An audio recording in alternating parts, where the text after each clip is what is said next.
ಇನ್ನು ಬೆಂಗಳೂರಿನ ವಿಶ್ವವಿದ್ಯಾನಿಲಯದ ಆವರಣದಲ್ಲಿ ವಾಹನಗಳ ಭರಾಟೆಯೇ ಈಗ ಕಾಣಿಸ್ತಾ ಇದೆ.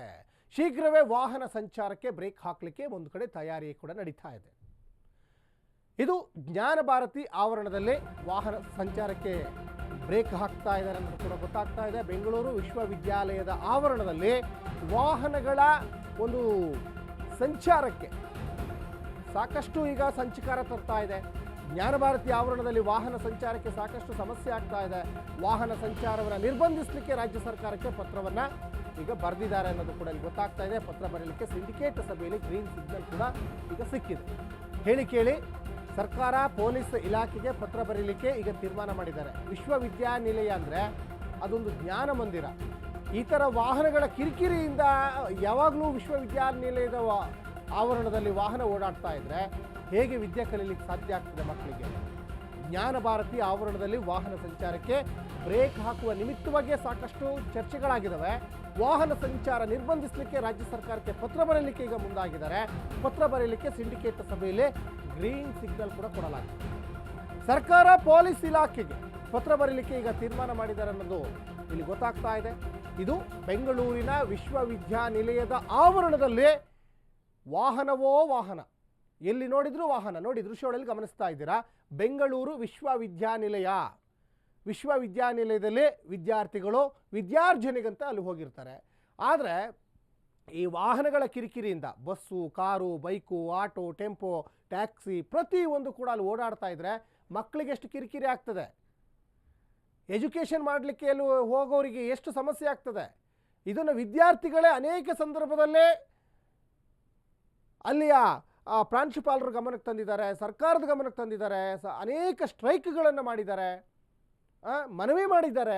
ಆದರೂ ಕೂಡ ವಾಹನಗಳು ಓಡಾಡ್ತಾನೆ ಇದ್ದಾವೆ. ಅಂದರೆ ಜ್ಞಾನ ಭಾರತಿ ಅಂದಮೇಲೆ ಅದು ಜ್ಞಾನಾರ್ಜನೆಗೋಸ್ಕರನೇ ಅಲ್ಲಿ ಮೀಸಲಿಡಬೇಕು. ಇದು ಸಾರ್ವಜನಿಕ ವಾಹನಗಳು ಓಡಾಡಲಿಕ್ಕೆ ಅವಕಾಶ ಇರಬಾರ್ದು. ಆದರೆ ಏನಾಗ್ತಾ ಇದೆ ಅಂದರೆ ವಾಹನ ಸಂಚಾರವನ್ನು ಮಾಡ್ತಾ ಇದ್ದಾರೆ. ವಾಹನ ಸಂಚಾರ ನಿರ್ಬಂಧ ಮಾಡಲೇಬೇಕು ಅಂತ ಒಂದು ಕಡೆ ವಿದ್ಯಾರ್ಥಿಗಳು ಈಗ ಬಿಗಿಪಟ್ಟನ್ನು ಹಿಡಿದಿದ್ದಾರೆ. ಆ ಕೆಲಸ ಇದುವರೆಗೂ ಕೂಡ ಆಗಿಲ್ಲ. ಹಾಗಾಗಿ ಇನ್ನು ಪ್ರತಿನಿತ್ಯ 25,000ಕ್ಕೂ ಹೆಚ್ಚು ವಾಹನಗಳು ಸಂಚಾರ ಮಾಡ್ತಾ ಇದ್ದಾವೆ. ನೋಡಿ, ವಿದ್ಯಾಕೇಂದ್ರದ ಸುತ್ತಮುತ್ತ ಹಿಂಗೆ ಕಿರಿಕಿರಿ ಆದರೆ ಹೆಂಗೆ ಅವರು ಪಾಠ ಕೇಳಬೇಕು? ವಾಹನ ಸಂಚಾರದಿಂದ ಸಾಕಷ್ಟು ಸಮಸ್ಯೆ ಆಗ್ತಾ ಇದೆ.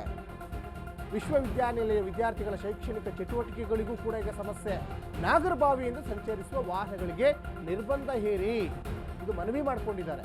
ದಶಕಗಳಿಂದ ವಾಹನ ನಿರ್ಬಂಧಕ್ಕೆ ವಿದ್ಯಾರ್ಥಿಗಳು ಆಗ್ರಹಿಸ್ತಾ ಇದ್ದಾರೆ. ಈ ಬೆನ್ನಲ್ಲೇ ಸರ್ಕಾರಕ್ಕೆ ಪತ್ರ ಬರೀಲಿಕ್ಕೆ ಸಭೆಯಲ್ಲಿ ಈಗ ತೀರ್ಮಾನ ಕೂಡ ಮಾಡಿಕೊಂಡಿದ್ದಾರೆ ಅನ್ನೋದು ಕೂಡ ಗೊತ್ತಾಗ್ತಾ ಇದೆ. ಪ್ರತಿನಿತ್ಯನೂ ಕೂಡ 25,000ಕ್ಕಿಂತ ಹೆಚ್ಚು ವಾಹನಗಳು ಸಂಚಾರ ಮಾಡ್ತವೆ. ವಾಹನ ಸಂಚಾರದಿಂದ ಜ್ಞಾನ ಭಾರತಿಯಲ್ಲಿ ಟ್ರಾಫಿಕ್ ಜಾಮ್ ಉಂಟಾಗ್ತಾ ಇದೆ. ಎಷ್ಟು ಕಿರಿಕಿರಿ ಆಗ್ತಾ ಇದೆ ವಿದ್ಯಾರ್ಥಿಗಳಿಗೆ. ವಿಶ್ವವಿದ್ಯಾಲಯದ ವಿದ್ಯಾರ್ಥಿಗಳ ಶೈಕ್ಷಣಿಕ ಚಟುವಟಿಕೆಗಳಿಗೂ ಕೂಡ ಈಗ ಸಾಕಷ್ಟು ಸಮಸ್ಯೆ ಆಗ್ತಾ ಇದೆ ಅನ್ನೋದು ಇಲ್ಲಿ ಗೊತ್ತಾಗ್ತಾ ಇದೆ. ಇನ್ನು 2022ರಲ್ಲಿ ರಸ್ತೆ ಅಪಘಾತದಲ್ಲಿ ವಿದ್ಯಾರ್ಥಿನಿ ಒಬ್ಬರು ಮೃತಪಡ್ತಾರೆ ಇದೇ ಜ್ಞಾನ ಭಾರತಿ ಕ್ಯಾಂಪಸ್ನಲ್ಲಿ. ಯಾಕೆ ಈ ಥರ ವಾಹನಗಳು ಓಡಾಡ್ತಾ ಇರ್ತದೆ? ಮತ್ತು ಇದೇನು ಕೇರ್ ಮಾರ್ಕೆಟ್? ಅದು ವಿಶ್ವವಿದ್ಯಾನಿಲಯ ಅಂದರೆ ಅಲ್ಲಿ ಶಾಂತವಾದಂತಹ ವಾತಾವರಣ ನಿರ್ಮಾಣ ಆಗಿರಬೇಕು, ಪ್ರಶಾಂತವಾದಂಥ ವಾತಾವರಣ ಇರಬೇಕು. ಆಗ ಮಕ್ಕಳ ಕಲಿಕೆಗೆ ಸಹಕಾರಿ ಆಗ್ತದೆ.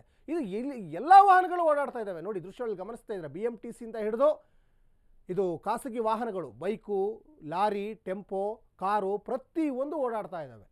ಮಕ್ಕಳಿಗೆ ಸಾಕಷ್ಟು ಸಮಸ್ಯೆ ಆಗ್ತಾ ಇದೆ. ಮತ್ತು ಟ್ರಾಫಿಕ್ ಜಾಮ್ ಉಂಟಾಗ್ತಾ ಇದೆ. ಟ್ರಾಫಿಕ್ ಜಾಮ್ ಉಂಟಾಗಿ ಹಾರ್ನ್ ಮಾಡೋದ್ರಿಂದ ಎಷ್ಟು ಸಮಸ್ಯೆ ಆಗ್ತದೆ. ಮಕ್ಕಳ ಕಾನ್ಸಂಟ್ರೇಷನ್ನು ಪಾಠದ ಕಡೆ ಕೊಡೋಕ್ಕಾಗಲ್ಲ. ವಿದ್ಯಾರ್ಥಿಗಳೇ ಹೇಳಿದ್ದಾರೆ. ಈ ಹಿಂದೆ ಅನೇಕ ಮನವಿಗಳು ಮಾಡಿದ್ದಾರೆ ವಿದ್ಯಾರ್ಥಿಗಳು. ಇದ್ರ ಬಗ್ಗೆ ಸ್ಟ್ರೈಕ್ ಕೂಡ ಮಾಡಿದ್ದಾರೆ. ನೋಡಿ 2022ರಲ್ಲಿ ರಸ್ತೆ ಅಪಘಾತದಲ್ಲಿ ವಿದ್ಯಾರ್ಥಿನಿಯೊಬ್ಬರು ಮೃತಪಡ್ತಾರೆ. ಈ ಥರ ದಿನನಿತ್ಯ ವಾಹನಗಳು ಓಡಾಡ್ತಾ ಇದ್ದರೆ ಹೆಂಗೆ ನಾವು ಪಾಠ ಕೇಳಬೇಕು? ಒಂದು ಪ್ರಶಾಂತವಾದಂಥ ವಾತಾವರಣ ನಿರ್ಮಾಣ ಆಗಬೇಕಂದ್ರೆ ವಾಹನಗಳನ್ನು ನಿರ್ಬಂಧ ಮಾಡಬೇಕು.